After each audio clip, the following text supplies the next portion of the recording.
안녕하세요. 저는 살아온 인생 반 이상을 제주도에 살다가 결혼하면서 서울로 상경한 기혼 여성입니다. 우리는 우스갯소리로 벼락 맞을 확률보다 복권 1등할 확률이 더 희박하다라고 얘기하곤 하잖아요. 저는 원래 복권에 관심이 있는 편은 아니었지만 복권 1등이 된다면 확실히 세상이 달라질 것 같긴 합니다.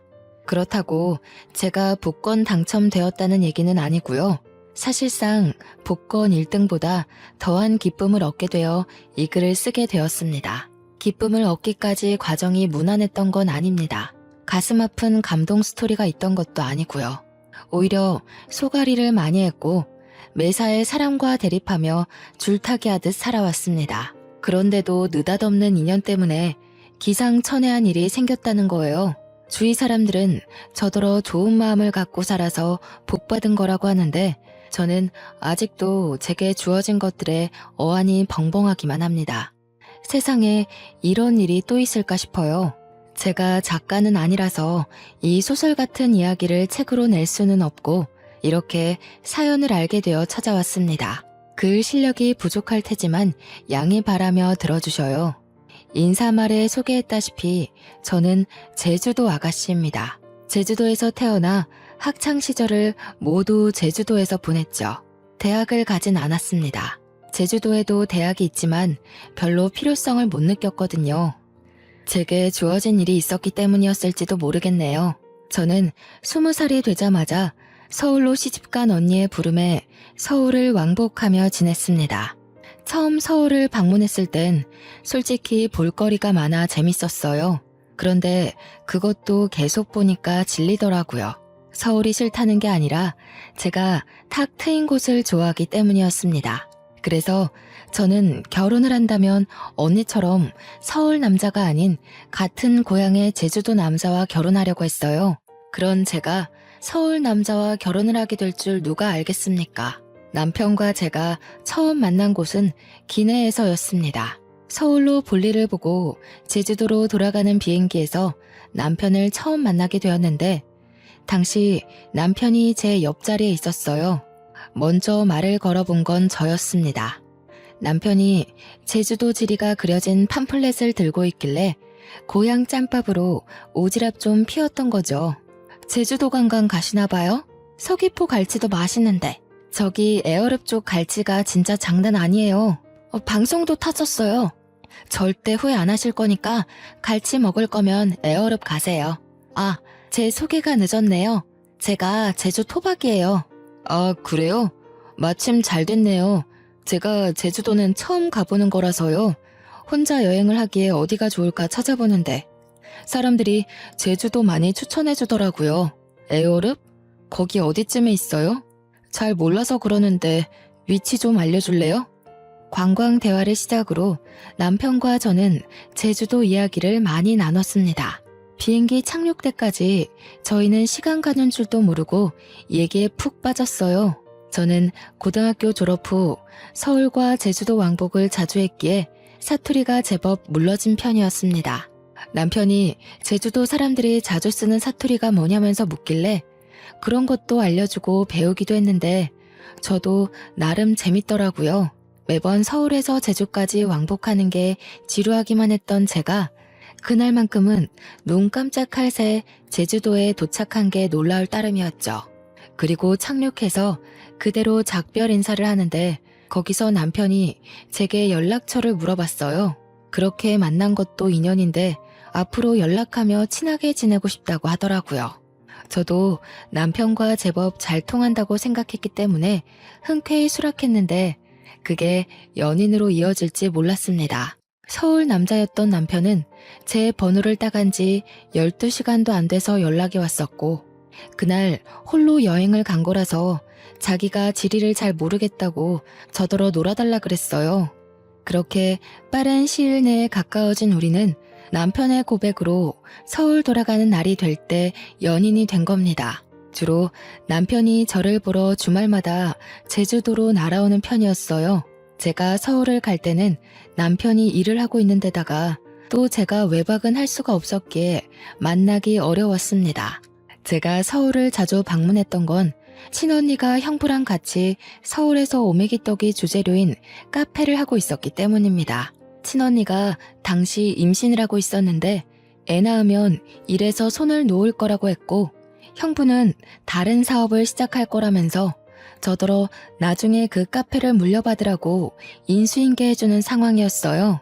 그러나 당장 카페에서 매일 일할 수 없었던 이유는 아직 제주도에서 친정 부모의 일을 도와줘야 하기 때문이었습니다. 아빠는 고기잡이 어부였고 엄마가 제주에서 오메기떡 장사를 했는데 저는 언니 카페에 물려받은 거라 굳이 공부를 안 했고 그 전까지만 엄마와 아빠의 일을 번갈아 가면서 도왔습니다. 언니의 오메기떡 카페는 엄마한테 배운 비법으로 서울 가서 장사하는 거였죠. 어쨌든 그렇게 남편이 주말에 제주도로 오면 하룻밤 자고 올라가고 그랬습니다. 친정 부모님이 보수적이기 때문에 제가 외박을 할 수 없어서 밤늦게까지만 같이 놀다가 남편은 모텔에서 숙박하고 저는 집에서 자는 데이트를 이어갔어요. 그러길 반복하다 보니 남편이 저더러 하루 종일 같이 있고 싶다고 저랑 있으면 생기가 돋고 즐겁다면서 결혼하자고 하는 겁니다. 당시 제 나이가 32살이긴 했지만 그때의 삶에 만족했기에 결혼에 대해선 생각도 해본 적 없었습니다. 원래 청혼은 이렇게 당황스러운 건가 싶었지만 저도 남편을 너무 좋아했기 때문에 깊게 고민하지 않고 결혼을 약속하게 되었죠. 결혼의 시작은 합가였습니다. 제가 모은 돈이 적기도 했고 시모 말이 제가 살림을 할 줄 모르니까 합가부터 시작을 하라고 하더라고요. 남편은 저한테 결정권을 줬기에 제 대답이 곧 답이었는데 저는 시모의 제안을 수락했습니다.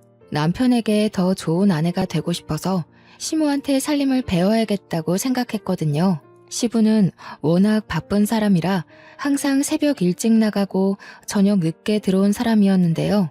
사업장의 오너라고 했으니까 어쩌면 당연한 거였어요. 그래서 시부는 제가 거의 얼굴 마주할 일이 별로 없었습니다. 거의 일주일에 3번 볼까 말까 했어요. 결혼식 때 말고는 인사도 제대로 나눠본 적이 없어서 효도하고 싶어도 기회가 전혀 없었어요.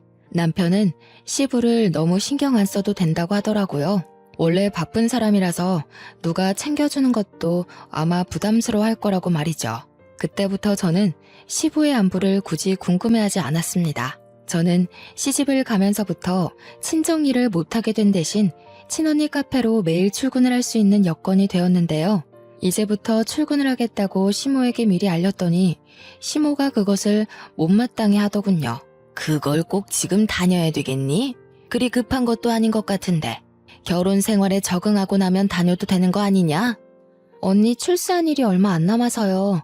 저희 사정도 좀 급한 상황이에요.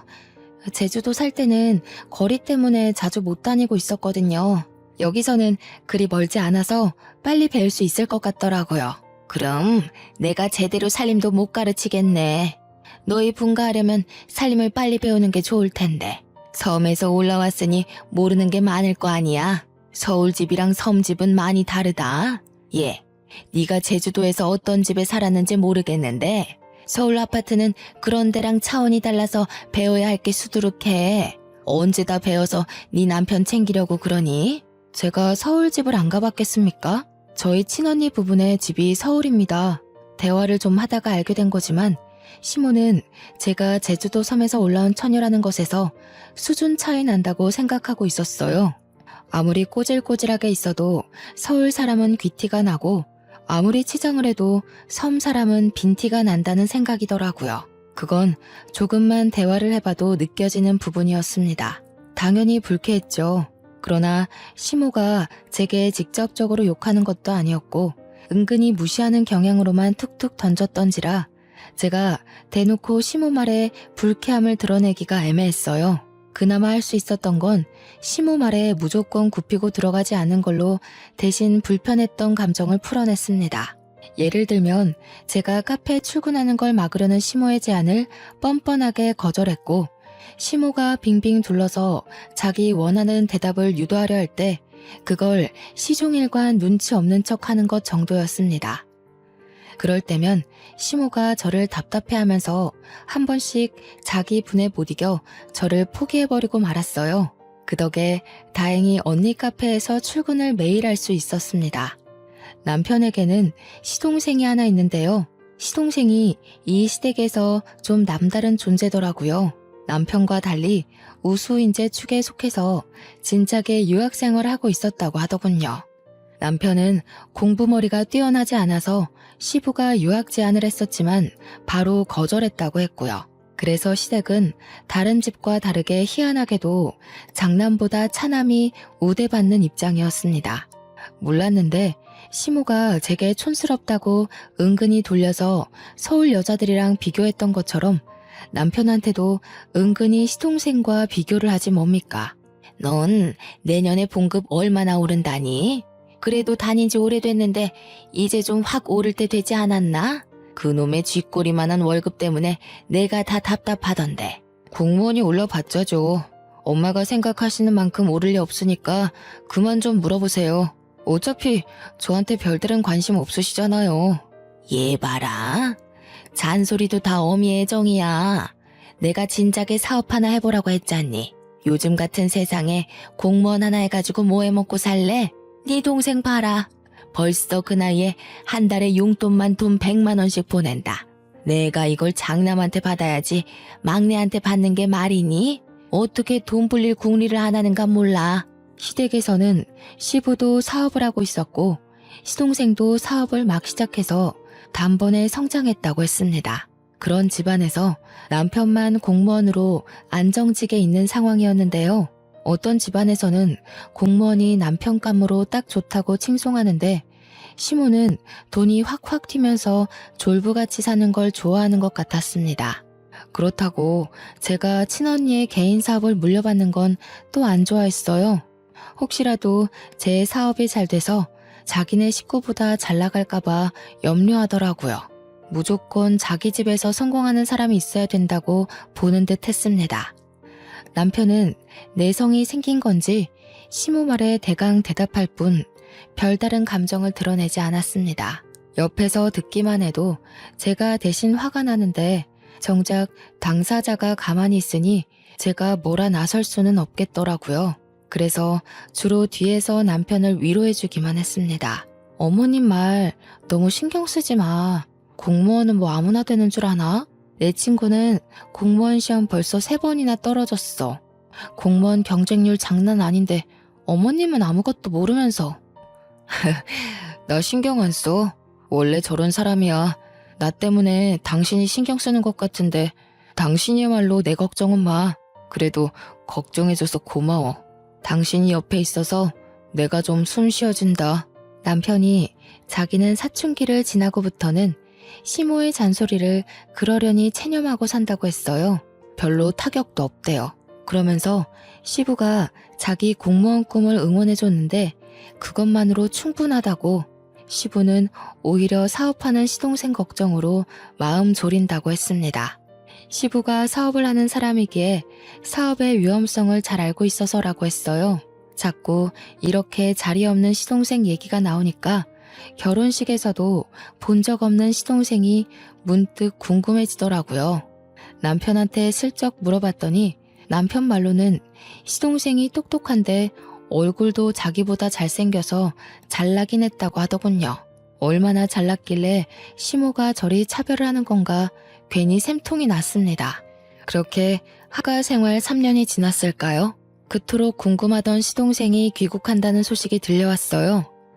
그날은 시댁에서 완전 명절 분위기였습니다. 시동생이 온다니까 저도 들뜨긴 했는데 한편으로는 남편이 걱정되는 겁니다. 시동생이 완전 한국으로 정착하러 온다는데 없는 사람과도 제 남편을 그렇게 차별했잖아요.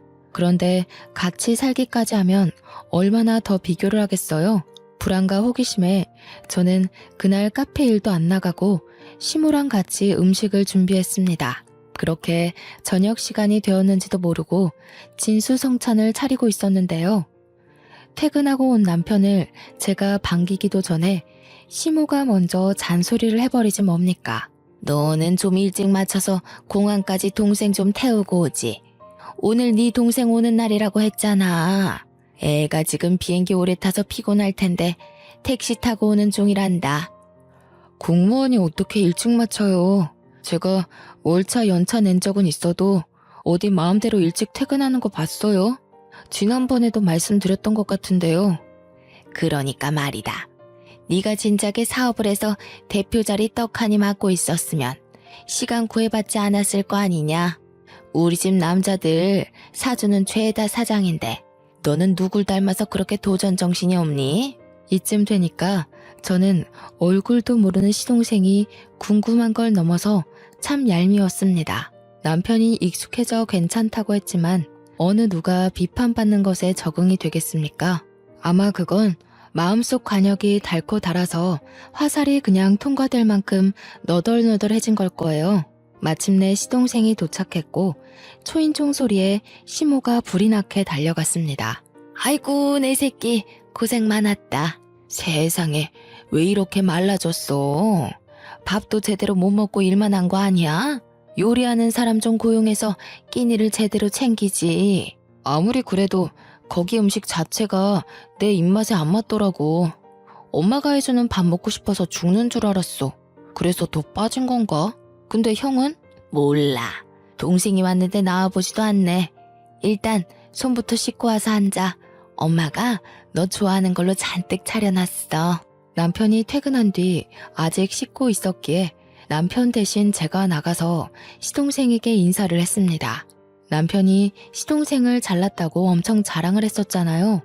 그런데 솔직히 실제로 보니까 제 남편이 더 잘나 보였어요. 일단 외적으로는 제 남편이 더 키가 컸고 체격이 좋았습니다. 시동생은 좀 마르고 허여멀건한 데다가 약간 멸치상이었어요. 공부 잘하는 괴짜처럼 생겼더라고요. 제가 우리 남편 와이프라서 남편 편을 들려는 게 아니고요. 정말 남편이 시동생을 한참 좋게 평해준 거였다니까요. 그러니까 제 눈에 시모는 시동생이 돈을 많이 벌어서 그거 하나만 가지고 좋아하는 것 같았어요. 형수님, 형한테 얘기 들었습니다. 듣던 대로 인상이 부드러우시네요. 형이 얼마나 형수님 자랑을 하던지. 저도 형수님처럼 좋은 여자 만나서 결혼하고 싶어요. 시모 때문에 시동생을 미리부터 미워하고 있었지만 막상 시동생을 만나니까 제가 얄미워했던 게 미안할 만큼 성격이 동글동글하고 좋더라고요. 그 순간 누구한테도 해보지 않을 불평이었는데도 시동생을 욕했던 제 자신이 부끄러웠습니다. 시동생이 이렇게 살가워서 남편이 시모가 시동생을 편애해도 그리 칭찬하고 감쌌나 봅니다. 그렇다는 말은 시댁에서 남편을 싫어하는 사람은 시모뿐이라는 거잖아요. 왜 그럴까 곰곰이 생각하게 되다 보니 문득 남편과 시동생이 안 닮았다는 걸 알게 되었습니다. 실례인 걸 알지만 저도 모르게 그걸 식사 자리에서 말해버렸더니 분위기가 싸해진 거 아니겠습니까? 질문을 한 건 저인데 당황한 것도 저였습니다. 아무도 제 말에 답을 안 하고 침묵만 흐르던 그때 가장 먼저 입을 연 건 시동생이었어요. 형수님 모르셨구나. 형, 우리 집 얘기 형수한테 말 안 했어?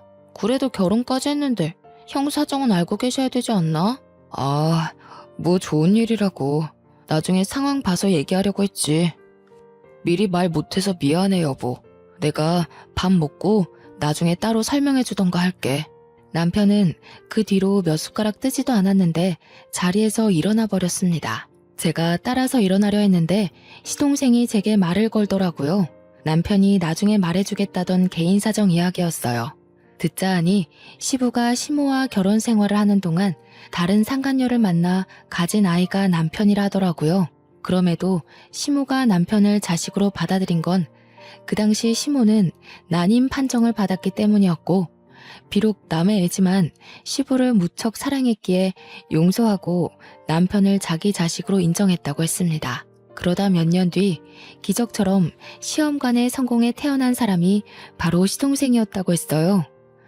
전혀 몰랐던 복잡한 가정사에 저는 남편에게 실수했다는 걸 자각했습니다. 시동생이랑 시모에게 양해를 구하고 얼른 자리에서 일어나 방으로 갔어요. 남편이 무슨 생각을 하고 있는지 고뇌 가득한 얼굴로 침대에 앉아 있더라고요. 남편이 왜 시모에게 그런 취급을 받고 살았는지 알게 되니 남편의 처지가 참 불쌍하다고 느껴졌습니다. 태어났을 뿐인데 세상에 낙인 찍힌 셈이잖아요. 이 사실이 드러날 때마다 얼마나 손가락질을 많이 받았겠습니까? 저는 그 사실을 더 이상 언급하지 않고 남편을 조용히 위로해줬습니다. 남편은 거실에서 자기 얘기하는 게 들렸는지 저더러 미리 말 못해서 미안하다고 하더라고요. 이혼하자고 해도 자기 잘못이니까 받아들이겠다고도 했어요. 당신이 나한테 실수를 한 것도 아닌데 우리가 왜 이혼을 해? 당신 나한테 한 번도 실망시킨 적 없고 남편 노릇 못한 적도 없고 속상하게 한 적도 없었어. 내가 보기엔 적어도 어머님보다는 신이 좋은 사람 같아. 제 위로에 남편이 웃음을 흘렸습니다. 저를 안아주면서 고맙다고 역시 저랑 결혼하길 잘했다고 하더군요. 결혼 전이나 후나 자기를 웃게 하는 사람은 저밖에 없다면서요. 남편과 저는 저희 나름대로 스스로 마음을 보호하면서 지냈는데요. 무슨 중고등학생 양아치 놀이도 아니고 시모뿐만 아니라 시동생까지 문제가 있더라고요. 그동안 멀리 떨어져 있어 몰랐을 뿐 시동생 또한 남편을 은근히 무시하는 경향이 있었습니다. 둥글둥글한 성격으로 보였던 건 사업을 하는 사람이었기 때문에 습관적으로 비즈니스 태도가 배어 있었기 때문이었어요. 한 두세 달 지내다 보니까 완전히 보이더라고요. 아주 자기 엄마랑 똑 닮아선 제 남편에게 형형 거리면서 뻔뻔한 요구를 다 하더라니까요.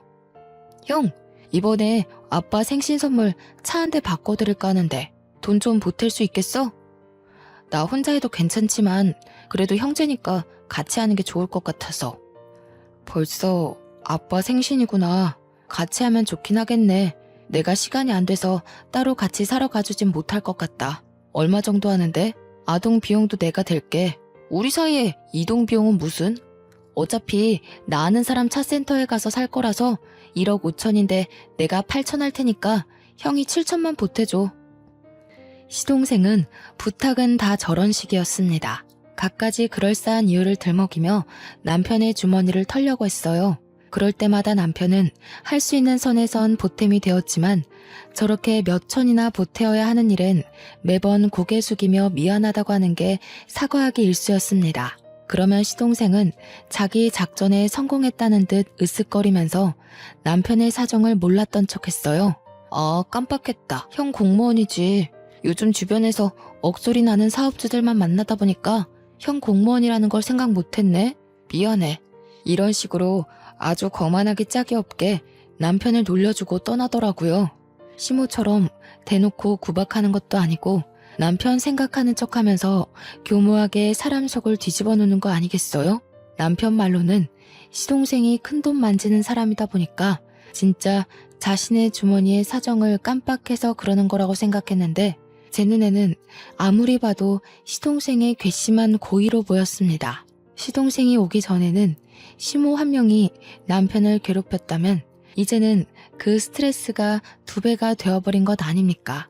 남편은 제가 끼니를 잘 챙겨주고 따로 건강영양제까지 챙기는데도 갈수록 기운이 빠지고 수척해졌습니다. 이게 다 시모랑 시동생 때문이라고 생각했어요. 차라리 저를 괴롭혔으면 좋겠다고 생각할 정도였다니까요. 남편 없을 때는 제게 고나리질하지만 남편이 있기만 하면 시모와 시동생의 목표물은 남편으로 돌아섭니다. 제가 뒤에서 남편에게 위로하고 챙기는 것도 한계가 있었어요. 남편에게 제가 별다른 힘이 되어주지 못하는 것 같자 저는 남편에게 우리 그만 분가를 해보는 게 어떻겠냐고 제안했습니다. 우리 대출 받아서 분가하자. 같이 모으고 있던 돈까지 합치면 작은 집 정도는 구할 수 있잖아. 당신 이렇게 기운 없어지는 거 못 보겠어. 이대로면 나 당신 말도 안 듣고 어머님이랑 도련님한테 싸움 걸지도 몰라. 저는 제주살이를 하면서 어릴 때부터 아빠와 엄마의 직장을 놀이터처럼 놀러 다녔다 보니 진상인 사람들을 익숙하게 봤습니다. 그때마다 제가 부모님 지키겠다고 7살 어린 나이에 어른에게 주먹질을 하고 그랬어요. 그래서 부모님께도 많이 혼이 났었어요.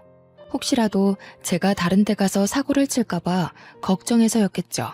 오랜만에 진상인 사람들 만나니까 과거에 들끓던 에너지가 올라오는지 저는 정말 시무랑 시동생과 다툼을 일으킬 것 같았어요.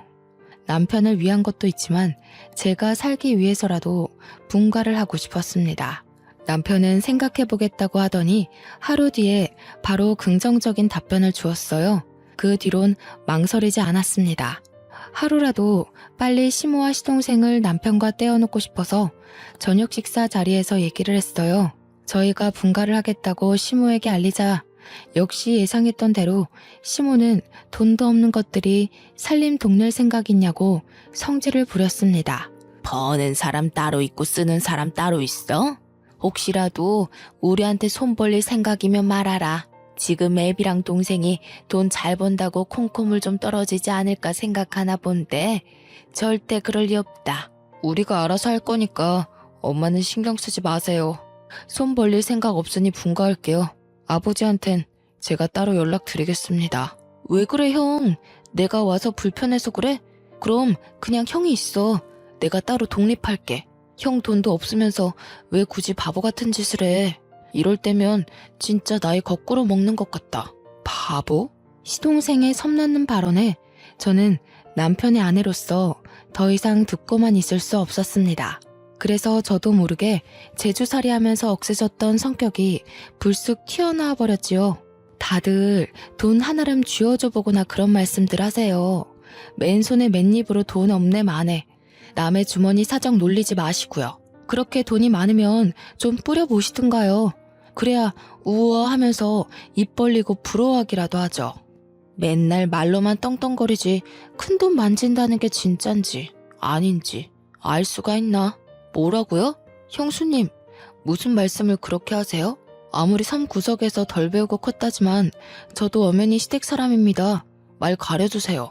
공무원이라고 무시하는 요즘 세상에 시댁 사람, 친정 사람이 어딨대요? 지금은 명절도 안 챙기고 다들 여행 가기 바쁜 시대예요. 시댁 사람은 무슨? 어머, 얘가 오늘따라 왜 이러니? 너 약 먹었어? 그게 무슨 말버릇이야? 세상에 어느 며느리가 너처럼 어른 앞에서 입을 함부로 놀린다니? 어머님도 그러시는 거 아니에요. 어머님 친구 없으시죠? 제가 볼 땐 사람들이 어머님이랑 대화 조금 해도 다 떨어져 나갈 것 같은데. 그래서 더 돈으로 치장하고 사람들 마음 사려는 거죠? 시모는 제 말에 뒷목을 잡으면서 벌떡 일어났습니다. 제 얼굴로 올려는 손을 남편한테 붙잡히는 바람에 화만 버럭 냈어요.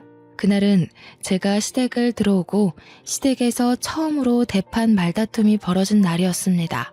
제가 굽히지 않으니 상황은 극에 달하기까지 했는데요. 급기야 시동생이 시부한테 연락해서 시부까지 일을 중단하고 시댁으로 찾아오는 사태가 벌어졌어요.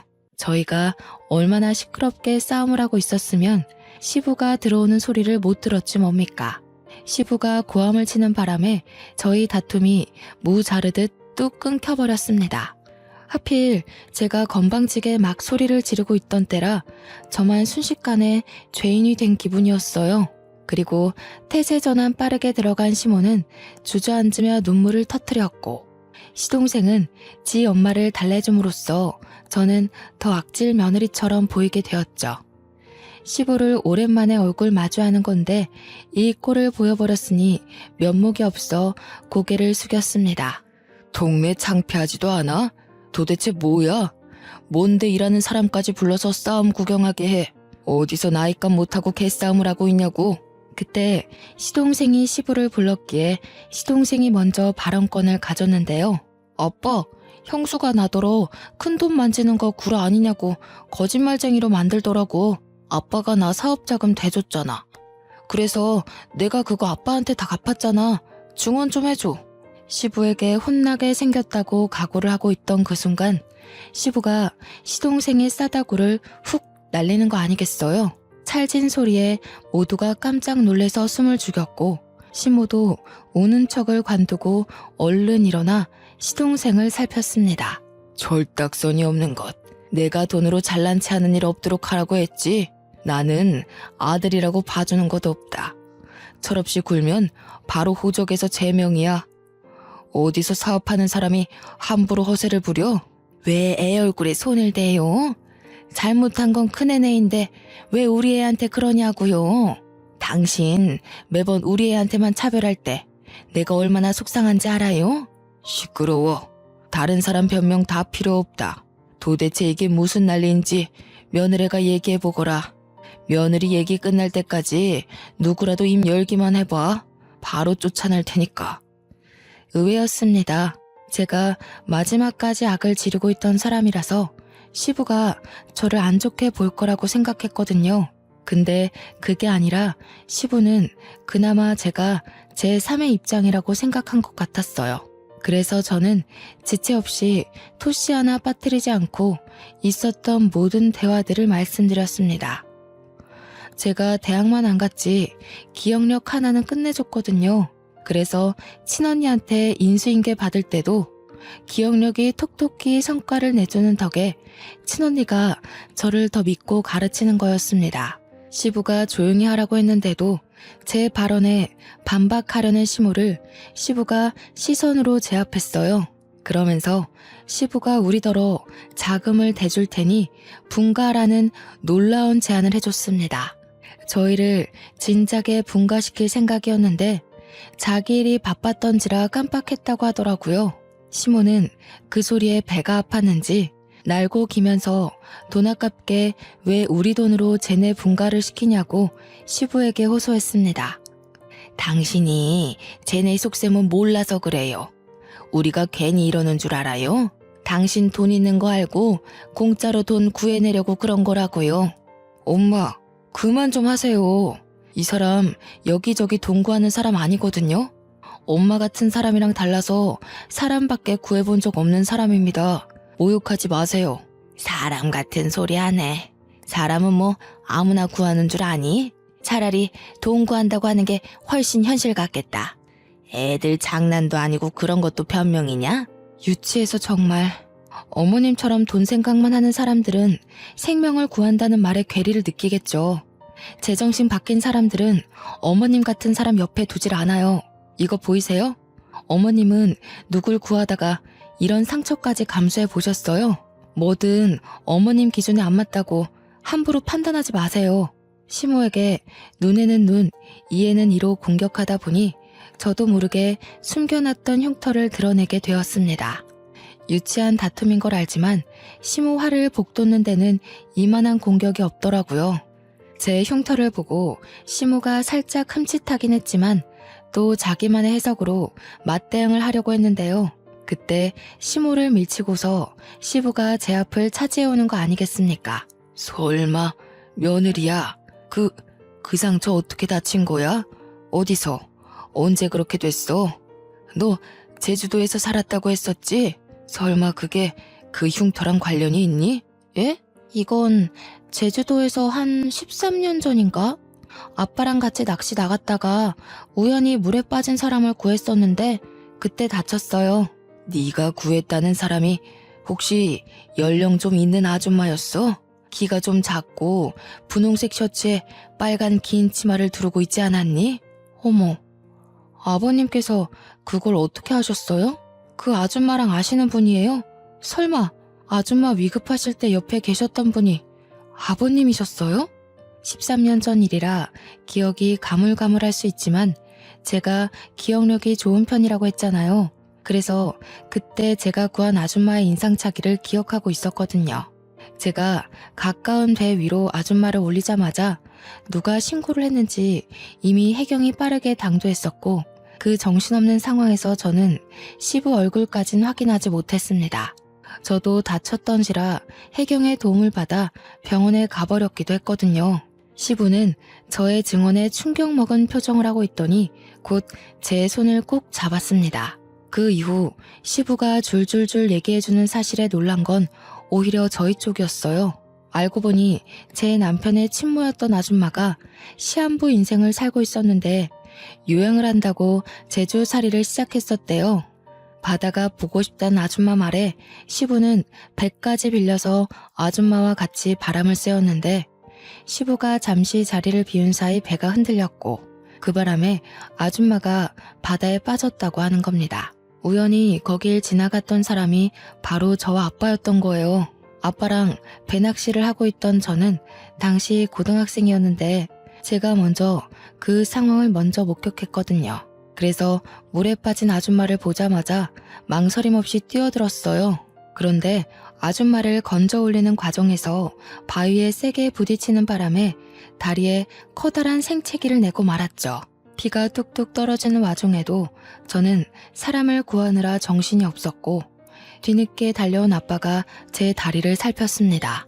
그 상황에서 아마 시부는 아줌마를 살리기 위해 인공호흡을 하고 있었던 걸로 기억해요.